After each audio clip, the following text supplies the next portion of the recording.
में, महाराष्ट्र में कई लोग जेल में अपनी जिंदगी गुजार रहे हैं, नौजवान बच्चे जेल में हैं, ज़ईफ लोग जेल में हैं। और आज कांग्रेस पार्टी और डीएमके हम पर इल्जाम लगाती है बी टीम का। कभी आप अपने गिरेबान में झांक कर देखें कि कितनी गंदगी आपके गिरेबान में है। बजाय मजलिस पर उंगली उठाने के आप मेरे इन सवालात का जवाब दीजिए। तीसरी बात, मैं वानी अंबाड़ी के अक़लियतों को, माइनॉरिटीज को बताना चाहता हूं कि इनके डीएमके पार्टी में जो माइनॉरिटीज है उनकी कोई इज्जत नहीं है, 2 पैसे की उनकी इज्जत नहीं है। मैं खुद उसका मैं देख चुका हूं। डीएमके पार्टी के minority president doctor Mastan Hyderabad को आए, स्टालिन का पैगाम लेकर मेरे पास आए और आकर कहा कि ओवैसी साहब, हमारे लीडर ये चाहते हैं कि डीएमके के माइनॉरिटी कन्वेंशन में आप शिरकत करें, आप हमारे लीडर के बाजू बैठे, हम आपसे अलायंस करेंगे।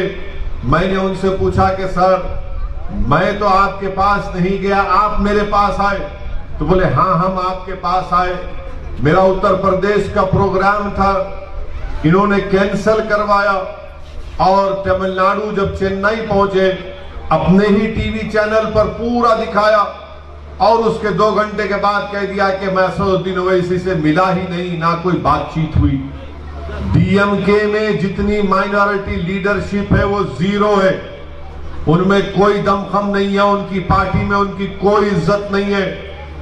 मुझे गम नहीं है कि मेरा अलायंस डीएमके से नहीं हुआ, मुझे कोई गम नहीं है कि हमारे को हम अलायंस में नहीं गए। मुझे अफसोस और गम इस बात का है कि जो लोग डीएमके के लिए मेहनत करते हैं, अपना खून पसीना बहाते हैं, आप जिस पार्टी में सब चीज कर रहे हैं उस पार्टी में आपकी कोई इज्जत नहीं है।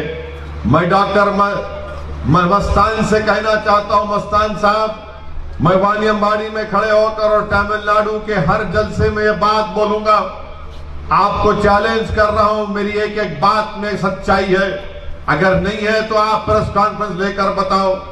जब उनके माइनॉरिटी प्रेसिडेंट की कोई इज्जत वैल्यू नहीं है, किस बुनियाद पर आप वोट देंगे डीएमके को 6 अप्रैल के दिन? मुझे कोई फिक्र नहीं है कि अलायंस नहीं हुआ, मुझे कोई इसकी फिक्र ही नहीं है, ना गम है, ना मैं मोहताज था किसी सियासी पार्टी का, ना कभी रहूंगा इंशाअल्लाह ताला। मैं हमेशा मोहताज हूं और रहूंगा अल्लाह का। अल्लाह हमारे लिए काफी है। मैं अगर कामयाब होऊंगा तो अल्लाह के फजल और करम से कामयाब होऊंगा और आपकी दुआओं से, आपके वोट से इंशाअल्लाह ताला आप वकील साहब को यहाँ के एमएलए बनाकर तमिलनाडु के असेंबली में भिजाएंगे। इनकी पार्टी में इनकी इज्जत नहीं है और आज आप आकर हमको बी टीम का इन पर इल्जाम लगाते हैं। मेरे अजीज दोस्तों और बुजुर्गों, वही हाल एडीएमके में है। यहां पर एक्स एमएलए हमारी बहन नीलोफर साहिबा थी, उनको टिकट नहीं दिए, खैर उनकी पार्टी का फैसला है। क्या हमारी बहन ने रोकर प्रेस कॉन्फ्रेंस कर नहीं कहा कि कमर्शियल टैक्स का मिनिस्टर मुझे खराब हूं, मुझे तकलीफ दिया? आखिर कोई डिग्निटी है नहीं है माइनॉरिटीज की? यहां पर हमारी लड़ाई डिग्निटी की है, सेल्फ रेस्पेक्ट की है, इज्जत का कोई सौदा नहीं किया जा सकता। इसीलिए मैं आपसे अपील करने आया हूं कि आप मुत्तहदा तौर पर इस अलायंस के उम्मीदवारों को कामयाब करिए। वानी अंबाड़ी से आप जनाब वकील साहब को अपना एक वोट देकर कामयाब करिए और मुझ पर इल्जाम लगाने वाले बी टीम का, पिछले 6.5 साल से बीजेपी की हुकूमत है, हर कानून की मैंने मुखालिफत की। ट्रिपल तलाक का कानून आया, जब पहली मर्तबा 2014 में ट्रिपल तलाक का कानून आया तो क्या यह कांग्रेस पार्टी ने सपोर्ट नहीं किया था? बाद में 2019 में आया तो कांग्रेस पार्टी ने अपना पोजीशन बदल दिया। यूएपीए का कानून आया, मैंने मुखालिफत की। आरटीआई का कानून आया, हमने बीजेपी का अपोज किया।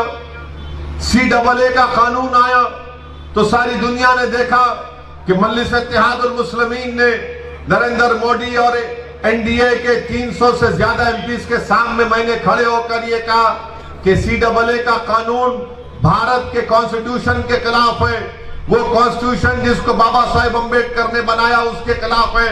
और मैंने बीजेपी के 300 एमपी के सामने उस कानून को फाड़ कर कहा, ये काला कानून है, उसको नहीं मानते।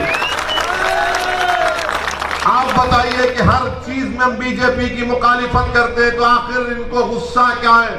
इनको गुस्सा यह है कि मजलिस इत्तेहादुल मुस्लिमीन कैसे इलेक्शन लड़ती है, मजलिस क्यों हमारे सामने खड़े होती है। ये चाहते हैं कि हम इलेक्शन ना लड़े, बल्कि मजलिस के खिलाफ इल्जाम लगाकर पैगाम आपको दे रहे हैं कि तुम कभी हमारे खिलाफ नहीं लड़ना, तुम्हारा काम हमारी गुलामी है, तुम्हारा काम यह है कि तुम अपनी आंखों को नीचे रखकर जैसा हुक्म दे तुम उस तरह से अपनी जिंदगी गुजारो। मैं आपसे कह रहा हूं मेरे अजीज दोस्तों, यहां से हम इलेक्शन लड़ रहे हैं, यहां से मैं हमारा कैंडिडेट वकील है, ये लड़ाई यकीनन हमारी पार्टी की, हमारे उम्मीदवार की है, यकीनन ये लड़ाई हमारी पार्टी की, हमारे अलायंस की लड़ाई है। मगर याद रखिए ये लड़ाई मुस्तकबिल की लड़ाई है। मुस्तकबिल की लड़ाई इसलिए कि कोई जिंदगी का भरोसा नहीं, कल आज मैं हूं कल नहीं रहूंगा, मगर मेरी कोशिश ये कि मेरी इस दुनिया से चले जाने के बाद भी आपकी आवाज, आपकी सियासी ताकत बरकरार रहे। और उस काम के लिए आपसे अपील करने आया हूं कि 6 तारीख के दिन आप अपना एक वोट जनाब वकील साहब के अपने इस्तेमाल करें। याद रखिए बगैर पॉलिटिकल आवाज के, बगैर पॉलिटिकल लीडरशिप के आपको कोई नहीं पूछने वाला है। आपसे मैं अपील कर रहा हूं कि डर की बुनियाद पर नहीं, डर की बुनियाद पर वकील को वोट मत दीजिए, किसी पार्टी को वोट मत दीजिए। उम्मीद की बुनियाद पर पूरे पुरुम्मीद होकर आप अपना एक वोट जनाब वकील साहब को दीजिए।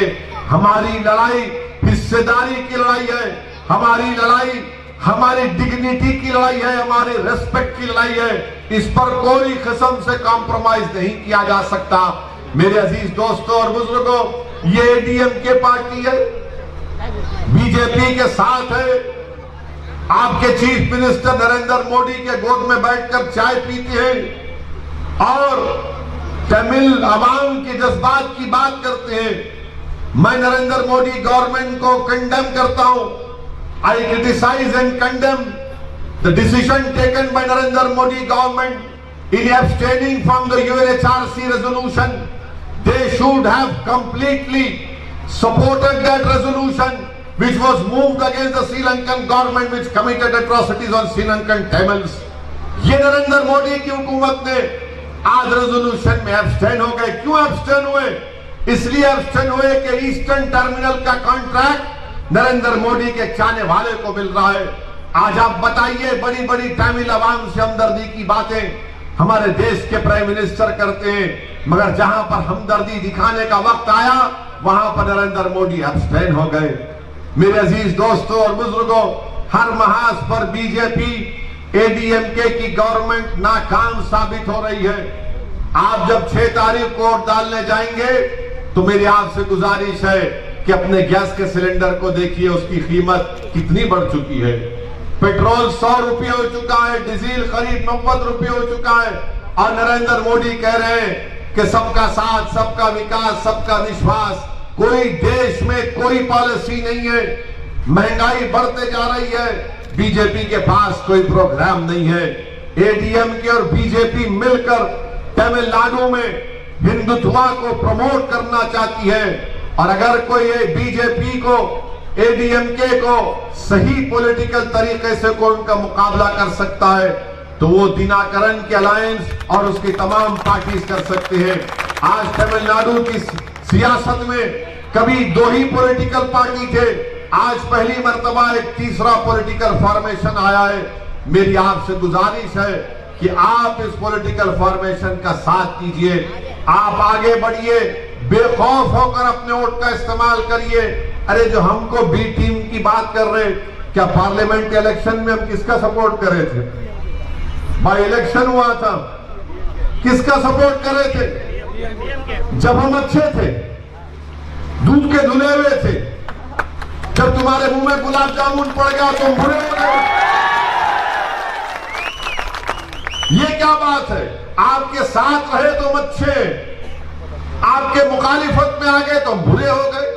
मकसद क्या है कि तुम हमारी गुलामी करो, तुम्हारे को कोई अख्तियार नहीं है कि हमारे सामने खड़े होकर कौन है वकील। ये मेरे अजीज दोस्तों और बुजुर्गों, ये इनकी हिपोक्रेसी है, ये इनकी मुफाद परस्ती है, इनका अपॉर्चुनिज्म है। इसीलिए हम आपसे कह रहे हैं कि आपको अपनी पार्टी के कैंडिडेट को कामयाब करना है। आज मुस्लिम माइनॉरिटी का पॉपुलेशन तमिलनाडु में 6-7% के दरमियान में। मेरे सवाल का जवाब दो डीएमके वालों, क्या बात है कि 6-7% पॉपुलेशन है और 11% जेलों में मुस्लिम माइनॉरिटी का जिम्मेदार कौन है? 11% है। आप बताइए इसका जिम्मेदार